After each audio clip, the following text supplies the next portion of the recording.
السلام عليكم ورحمة الله وبركاته. هذا الفيديو بخصوص موضوع الطفلة جنات السياقين.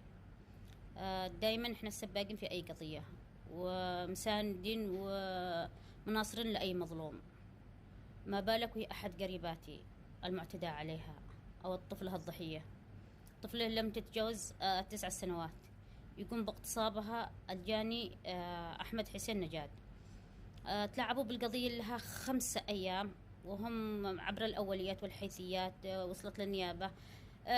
يريدوا يكتموا على الموضوع، يريدوا إخماد القضية، مش عارفين إحنا إيش السبب ولا ما هو المطلوب مننا.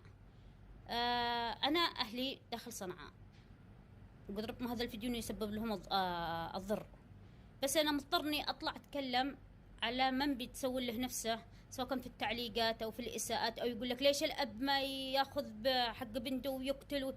طب ما شفتوش قضية أحمد الزويكي آخرته حكم بالإعدام، بالرغم أنه دافع عن شرفه حتى ولو بعد حين وشرف.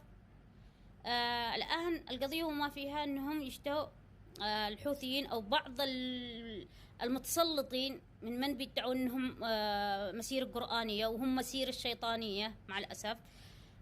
احنا نشتي عدل الله، يعني حكم الله، نشتي يطبق القانون ويردع كل هين وكل من سولت له نفسه بارتكاب مثل هذا الجرائم، يكون من كان.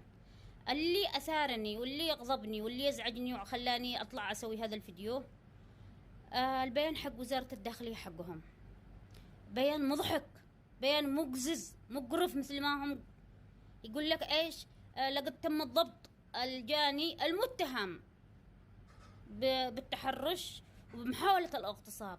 الأب طلع يتكلم، والأب ما لجأ للرأي العام إلا بعد ما كسرتوه وحاولتوا أن أنتم تخمدوا قضية بنته، وحاولتوا أن أنتم تستروا عليه، سواء كان في إدارة أمن العاصمة، سواء كان في القسم، في النيابة، من المشرفين الحوثيين، من أنا ما أريد أدخل في التفاصيل، بس أنه في ظلم حاصل، في هتك عرض، في اعتداء على طفلة. الطفلة ليست شرف بيت طاهر أو بيت السياقي أو الحيمتين، وإنما شرف كل يمني وكل عربي حر عنده شرف غيره على أرضه وعرضه.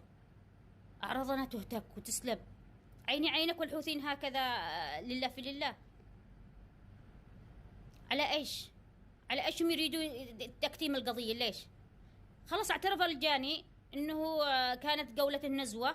ما فيش نزوة إنك تقوم تعتدي على طفلة لم تتجاوز 9 سنوات، وفي النهاية تقول لي هو مجاهد، هو مدري فين مجاهد فين. احنا ما لناش دخل، يكون من آل البيت، يكون مجاهد، يكون خلوا العدالة تاخذ مجراها، بالرغم انه ما فيش عدالة تحت سيطرة ميليشيات الحوثي، والكل عارف بهذا الشيء. لو كان في انصاف من البداية. 5 أيام ونحن مكتمين على الموضوع، واحنا عبر القضاء وعبر النيابة وعبر كذا، وان ما في جدوى ولا في اي تجاوب، وعاد في تعسف وتهديدات وابتزازات. احنا ما بيش معانا حق 80 مليون ندفع حق التشهير يا حوثيين، ما فيش معانا حق ثيران وحق مدري ايش. احنا معانا الجيش انهم يهتكوا اعراضنا ويهتكوا عرض بنتنا، ونزيد ندي لكم حق التشهير وحق. احنا مش بيت الزويكي عشان تلعبوا عليهم وتدخل مشايخ طوق العار. لكن احنا نناشد كل احرار اليمن وكل قبائلها، سواء كان من سياسيين او نشطاء او اعلاميين او مشايخ، لمن عاد في داخل قلبه ذرة من الرحمة والرأفة والإنسانية والغيرة. هذه الطفلة، هذه عرض كل يمني. وناشد الشيخ فكري السياقي والشيخ محمد شردة والشيخ مبارك الضاوي والشيخ عابد راجح، وناشد مشايخ الحيمتين عن قاطبها ينظروا لهذه القضية. هذه قضية رأي عام، الآن أصبحت قضية رأي عام. ناشد كل مشايخ اليمن وعقالها وأحرارها.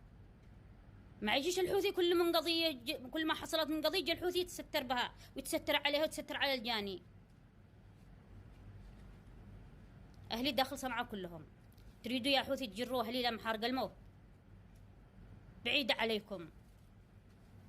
انتم ما تنصفوا المظلوم من الظالم إلا إذا قعد قضية رأي عام وتشهروا بالطفلة، وبعد الحق يرجع على الجاني إن احنا شهرنا به. احنا لجأنا للرأي العام بعد أن شفنا سفالتكم وحقارتكم ودناءتكم ووطاءتكم مع الجاني.